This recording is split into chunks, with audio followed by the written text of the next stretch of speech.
کہ آج ہمارے اس نشست کے مہمان خصوصی حضرت مولانا فضل سبحان صاحب عزیز مجدوم ہیں.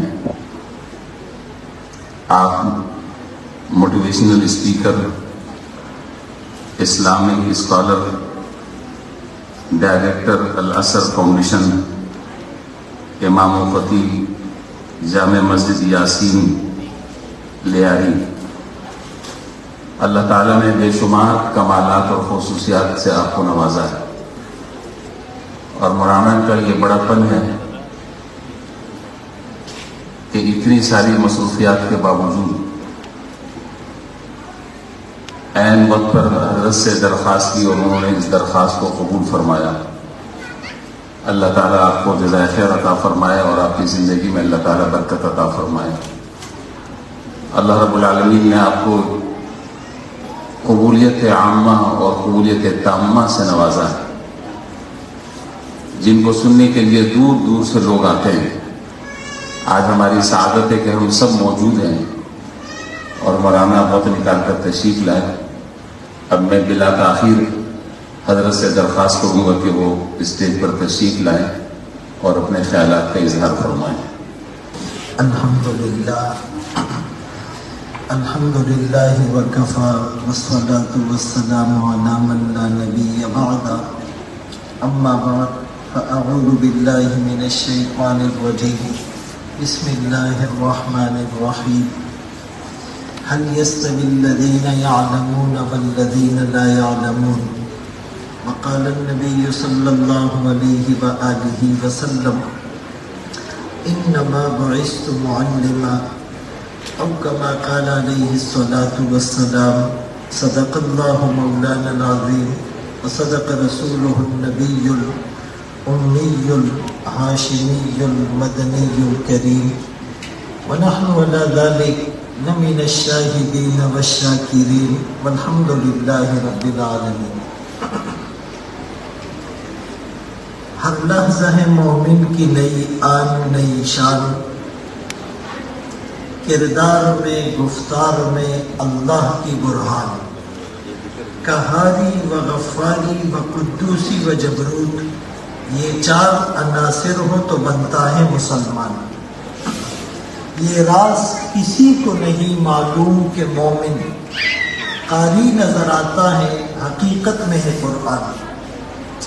انتہائی قابل تکریم و تعظیم علماء کرام،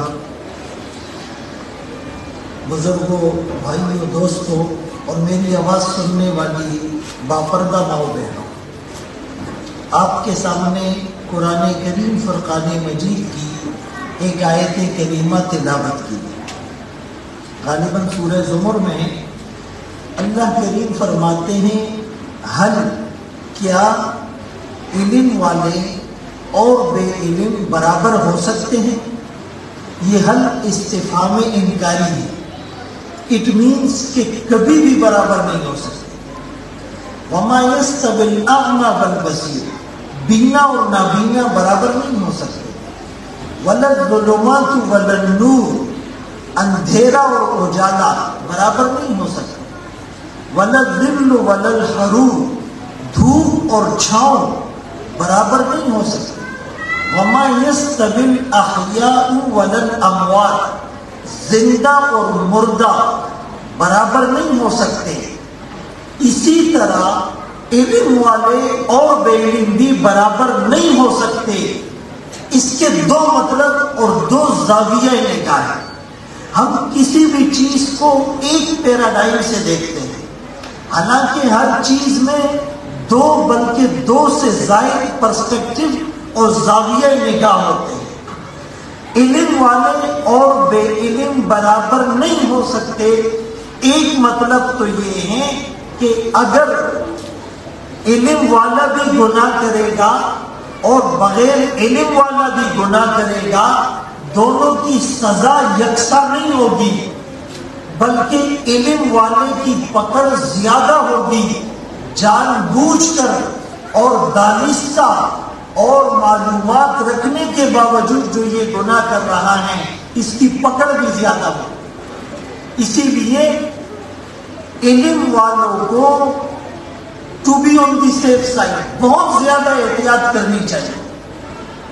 اور دوسرا مطلب یہ ہے کہ علم والے اور بے علم برابر نہیں ہو سکتے، یعنی علم والوں کو اللہ نے جو مقام، جو مرتبہ، جو منصب دیا ہے وہ غیر علم والوں کو نہیں مل سکتا۔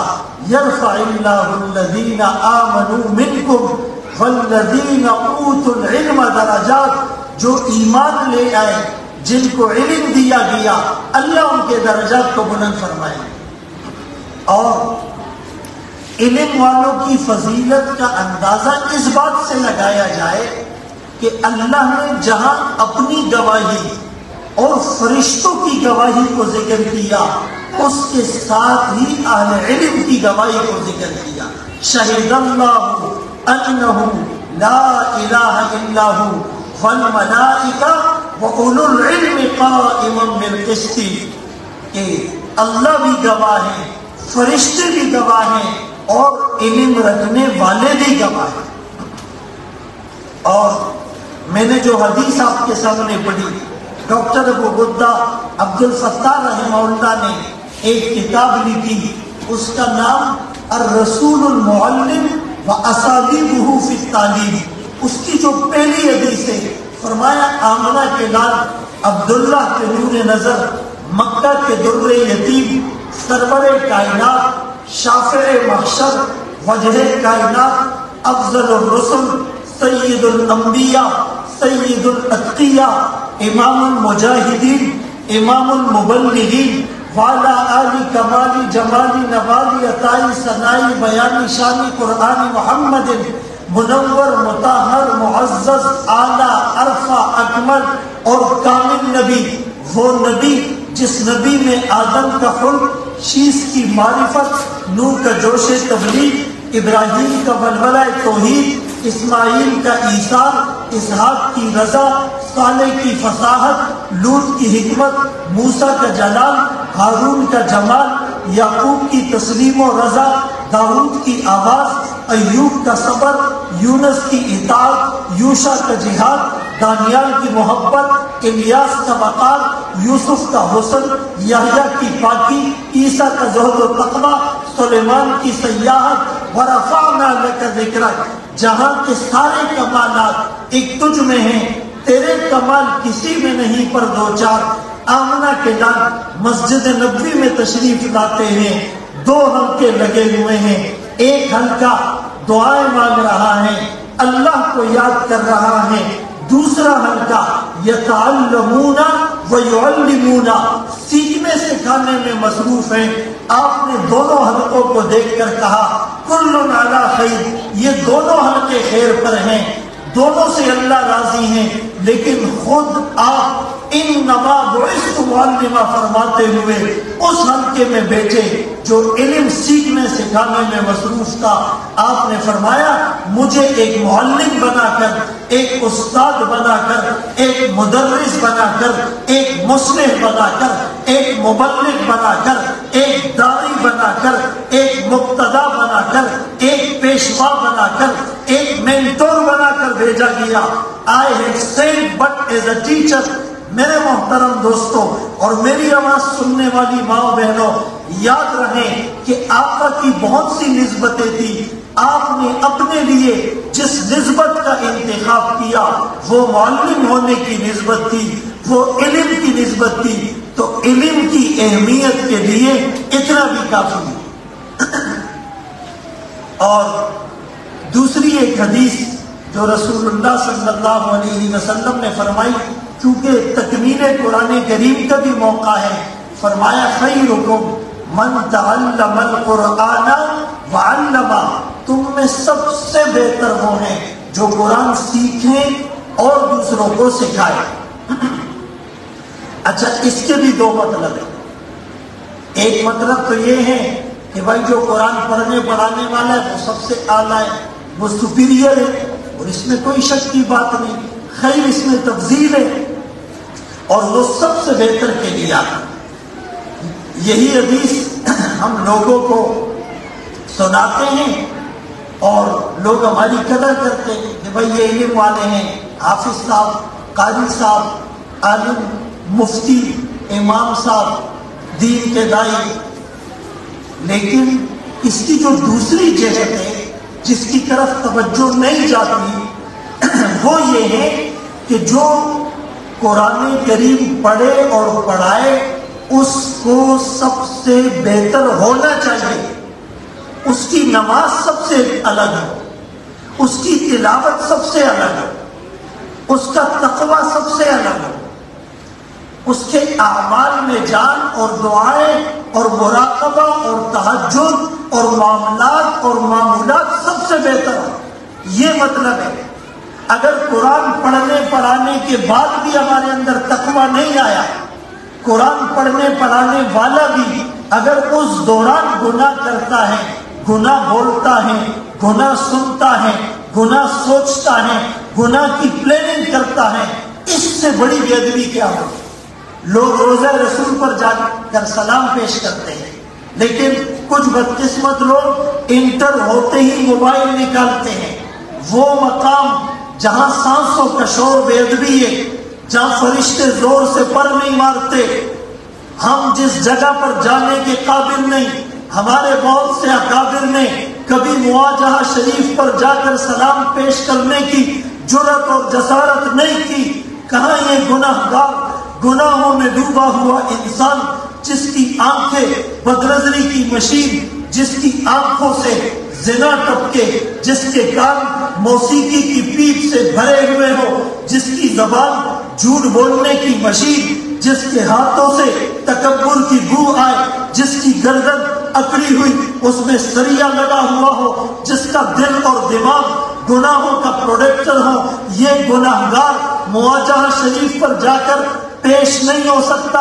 وہ پیچھے سے سلام پیش کرتے تھے، لیکن بدقسمت لوگ انٹر ہوتے ہیں، موبائل نکالتے ہیں اور دنیا کو تصویریں دکھاتے ہیں۔ وہ لائیو کال پر جب اپنے گھر والوں کے ساتھ بات کرتے ہیں، پیچھے کا مجمع ان کی خواتین کو موبائل میں دیکھتا ہے اور یہ جالیوں کے قریب جا کر پوسٹ کر کے اپنی سیلفی بناتا ہے۔ اس آمنہ کے لال کی طرف پیٹ کر کے سیلفیاں بنانے والا، اس سے بڑا بھی کوئی گناہگار ہوگا؟ تو ہماری نسبت بہت اعلیٰ ہے، ہمیں نسبتوں کی لاج رکھنی ہے، ہمیں نسبتوں کا امین بننا ہے، ہم نے لوگوں کے لیے رول ماڈل بننا ہے، ہم نے لوگوں کی توقعات پہ پورا اترنا ہے۔ عمل کی اپنی اساس کیا ہے، بجز ندامت کے پاس کیا ہے، رہے سلامت تمہاری نسبت، میرا تو بس یہی آسرا ہے۔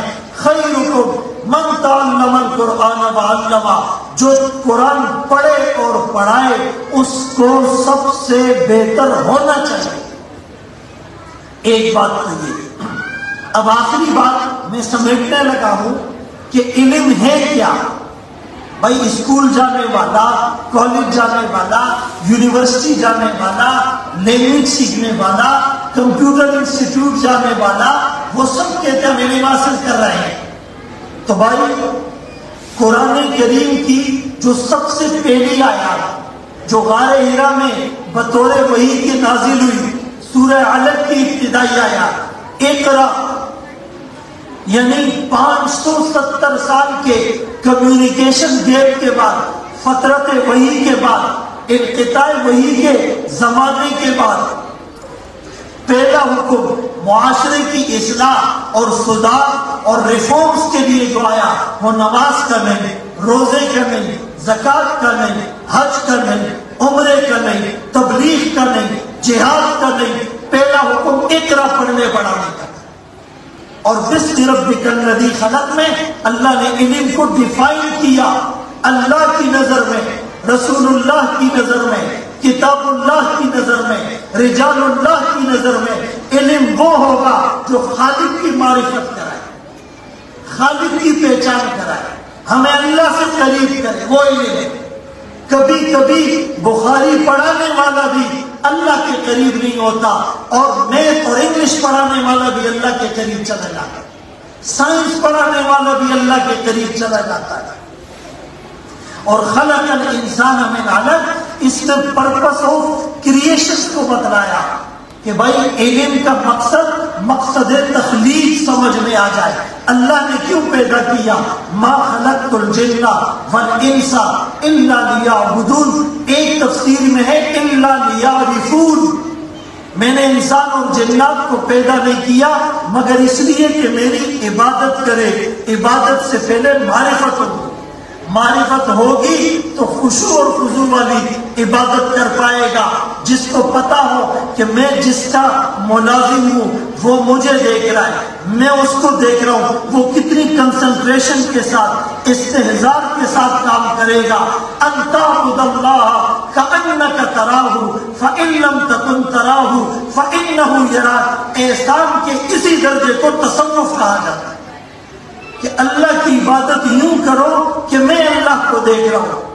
اللہ میرے سامنے, جنت میرے سامنے, جہنم کے مناظر سامنے. اگر یہ یقین نہیں بنتا اتنا تو بنے اللہ مجھے دیکھ رہا ہے. یہ صرف نماز کا حکم نہیں ہے. تعبد اللہ کہا, ان تصلی نہیں کہا. تعبد اللہ مطلب میں قرآن پڑھا رہا ہوں, استحضار یہ ہو میں اللہ کو دیکھ رہا ہوں, اللہ مجھے دیکھ رہا ہے. میں بیان کر رہا ہوں, استحضار یہ ہو میں اللہ کو دیکھ رہا ہوں, اللہ مجھے دیکھ رہا ہے. میں دعا کر رہا ہوں, استحضار یہ ہو میں اللہ کو دیکھ رہا ہوں, اللہ مجھے دیکھ رہا ہے. میں حج کر رہا ہوں, عمرے کر رہا ہوں, آپ زکات دے رہے ہو. ان تمام عبادات میں اگر یہ استحضار کی کیفیت حاصل ہو جائے گی, ہماری بات بن جائے گی, ہمارے جو ہے وہ سارے معاملات آسان ہو جائیں گے. اور اگر ایسا نہیں ہوگا تو پھر بہت خطرے کی بات ہوگی. اسی لیے بعض علماء نے علم کی تقسیم علم نافع اور علم غیر نافع سے کی. علم نافع جو نفع دے اور علم غیر نافع جو فائدہ نہ دے. بھائی رسول اللہ صلی اللہ علیہ وآلہ وسلم نے ہمیں کیا دعا سکھلائی؟ اللہم انی اسألک علما نافعا. اللہ میں سوال کرتا ہوں اس علم کا جو مجھے نفع دے, جو میرے بدن پر نظر آئے, جو میری نماز میں نظر آئے, جو میرے معاملات میں نظر آئے, جو میری زندگی میں نظر آئے, جو میرے گھر کی دہلیز میں نظر آئے, نفع دے. جو علم ہمیں گناہ سے نہیں روکتا وہ علم نافع نہیں ہوا. اور آپ نے پناہ مانگی اس علم سے جو نفع نہ دے. اللہم انی اعوذ بک من علم لا ینفع. اللہ میں پناہ مانگتا ہوں اس علم سے جو نفع نہ دے. بھائی میرا علم مجھے کتنا فائدہ دے رہا ہے مجھے زیادہ پتا ہے. آپ کا علم آپ کو کتنا فائدہ دے رہا ہے آپ کو زیادہ پتا ہے. آپ کے بچے حافظ بن گئے, آپ مبارکباد کے مستحق. لیکن یہ بچہ آگے اس کو آپ نے اسلامی ماحول نہیں دیا, اسلامک انوائرمنٹ نہیں دی. ایسے کالج میں دنیاوی تعلیم کی افادیت کا منکر نہیں. بقول اکبر الہ آبادی کے تم شوق سے کالج میں پڑھو, پارک میں کھیلو, جائز ہے ہواؤں میں اڑو, چرخ پہ جھولو, پر ایک سخن بندہ عاجز کا رہے آپ اللہ کو اور اپنی حقیقت کو نہ بھولو. آپ ڈاکٹر بن گئے, قرآن پڑھنا نہیں آتا. آپ انجینئر بن گئے, حدیثیں آپ کو یاد نہیں. آپ چارٹرڈ اکاؤنٹنٹ بن گئے, جنازے کی نماز آپ کو نہیں آتی. آپ نے MBA کر لیا, دعائے قنوت آپ کو نہیں آتی, حلال حرام کا پتہ نہیں. ایسا نہ. ہاں آپ ڈاکٹر بنے لیکن مبادیات دین اور ضروریات دین کا آپ کو پتا ہو, آپ خدمت کریں, بہت بڑی عبادت ہے. آپ انجینئر بن گئے, خوف خدا آپ کے اندر موجود ہے, آپ کرپشن نہیں کریں گے, آپ رشوت نہیں لیں گے, آپ MBA کرنے کے بعد سودی معاملات سے آپ اپنے آپ کو دور رکھیں گے.